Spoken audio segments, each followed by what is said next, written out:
Hello! A few months back I asked people on another video called the 10 Commandments of Utopia, to let me know what their ideal form of government would be and what would be the rules that it would be guided by. Now I'm going to make a hopefully short enough video here going into what my ideal form of government would be, and probably why it should not be tried. My ideal form of government would be an absolute Catholic monarchy with a subsidiarity of government, meaning that people pretty much govern themselves at the local level and only referring to a higher tier of government when it cannot be sorted out at the most local level. Or if it's more practical to be governed at a higher level, for instance, a national police force or a national judiciary or a national army, national roads, something like that that makes more practical sense with a central government. But pretty much everything else you try and keep at the local level. That side of things would work, and I think should be tried in this world. Unfortunately, it's probably not going to, but there we go, we're looking for ideals. Now, the Catholic monarchy, that would be the ideal. What would be the position of the king? He, or should I say monarch, he or she would be guardian of the laws. The state would set out a number of laws and the king would enforce. And where mercy needs to be applied, maybe overturn what justice requires. For instance, if through circumstances outside the person's control they end up in a situation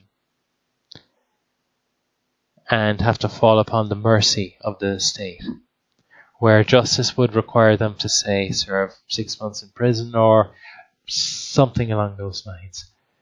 Something that would be, the punishment would be far more detrimental than the crime called for. Now, the problem is that as laws can change or things can happen, this world is corrupt, and the best man alive is eminently corruptible. And giving someone absolute power over what may begin as limited laws can be expanded with behind the scenes to give him too much power. And if too much power falls into the wrong hands, even the best of intentions can be corrupted. And you can pretty much guarantee that my utopia enforced would be many people's dystopia. I think you can look around in the world today and see what world people are trying to create, a utopian ideal. And it is becoming as bad as Nazi Germany. We just haven't had the blood in the streets yet. Governments are taking more and more power, censoring people, and are calling it against hate speech. Much of what is called hate speech isn't, and much of what is hate speech is said to be fine. And therein lies a problem when you put too much power into one person's hands. You only have to corrupt one. And that is why my ideal society of an absolute Catholic monarch, as it stands, should not be tried. Because even the most upstanding may be corrupted. And while one man may survive an entire reign and be a good king, the person who follows him may be the opposite.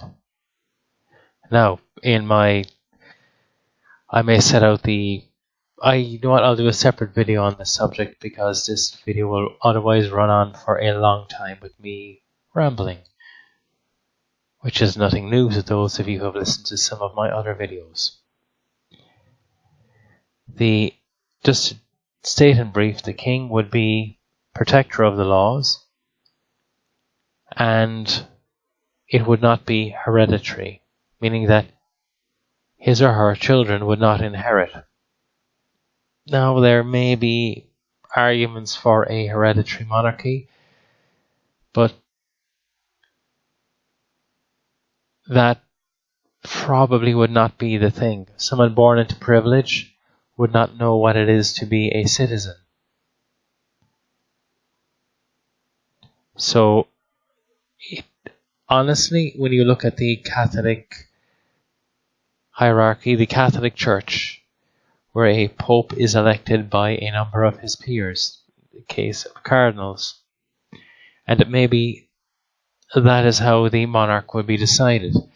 It was that a representative would be put forward and the people would vote, and it would be let's say a lifetime, or until unable to fulfill the duties of the office, wherein a regent would take over if it's a serious illness.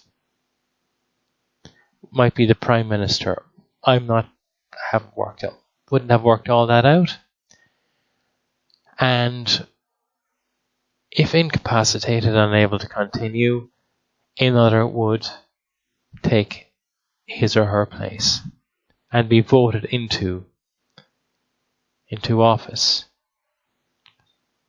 It may be that that vote might only be taken by people in the government, whomever you select to go forward.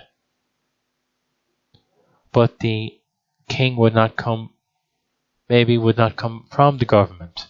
As in the Bible, the king or the monarch could be anyone, any person. All they would have to swear to is upholding the law. Now, in a Catholic monarchy, it will be upholding the laws of the Catholic Church. So, likely the person would need to be Catholic. Not necessarily, as long as they adhere to the law, where church law stated that, I don't know, the church does not infringe on social programs.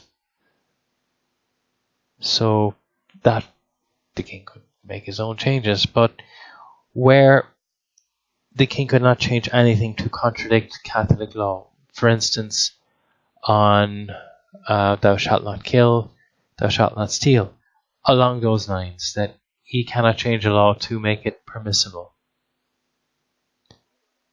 Same as with the Pope. A Pope cannot change a teaching of the Church that contradicts the faith. Some probably have tried, but have been unsuccessful, thankfully. So, I hope you enjoyed this video, and please leave your thoughts in the comments below. And if you want to leave a comment on what would your ideal form of government, a republic, a monarchy, an anarchy. And if you have made a video on this subject, leave a link. If it doesn't appear in the comments, let me know and I'll release it to the wild. I'll approve it because I want to start discussion. And people, please keep it civil. If you want to discuss it, that's all I ask. Just be respectful of other people's opinions. And so I will be making some more videos on this subject. I'll go into more depth on how the society would work in the ideal, and I'll also give the contrary arguments as to, in this world, what would the dangers be. This was just a brief look at the subject. So I hope you enjoyed it. If you did, please give it a like. If you didn't, well, give it a dislike. And if you haven't already, please sub to my channel. And I hope to see you all soon. And thank you, and God bless.